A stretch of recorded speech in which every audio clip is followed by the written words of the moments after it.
আসসালামু আলাইকুম সুধী দর্শক, আমন্ত্রণ জানাচ্ছি আজকের রেসিপি দেখার জন্য। আজকে আপনাদের সাথে শেয়ার করছি ক্রিস্পি প্যানকেক রেসিপি। আর এটা বানাতে খুব বেশি উপকরণের প্রয়োজন হয় না, কিন্তু খেতে হয় দারুণ মজার। তো চলুন দেখে নেই আজকের এই দারুণ মজার রেসিপিটি। প্রথমেই আমি প্যানকেকের জন্য ব্যাটারটা তৈরি করে নেব। এর জন্য একটা বাটিতে আমি 1 কাপ শুকনো চালের গুঁড়া নিয়ে নিলাম। দিয়ে দিলাম 1/4 কাপ কর্নফ্লাওয়ার, 2 টেবিল চামচ ময়দা, 1/3 কাপ চিনি, তবে চিনির পরিমাণ আরও একটু বাড়িয়ে নিতে পারেন। স্বাদ মতো লবণ দিয়ে দিলাম, আর দিয়ে দিলাম 1/2 চা চামচ বেকিং সোডা।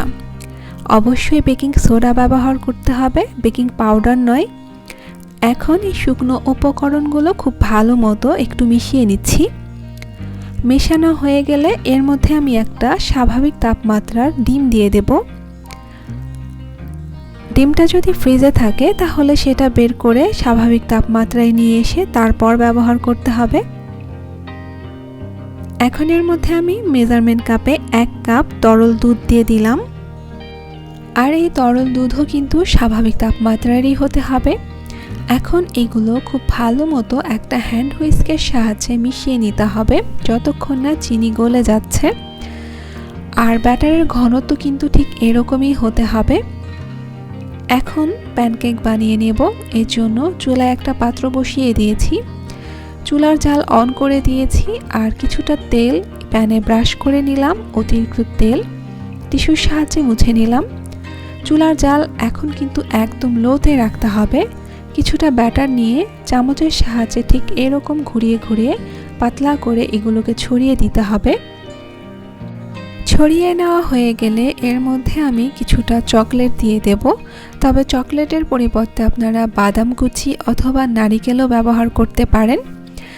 এখন এইটা চুলাতে লো হিটে রান্না করতে হবে যতক্ষণ না এটার কালার পরিবর্তন হয়ে আসছে।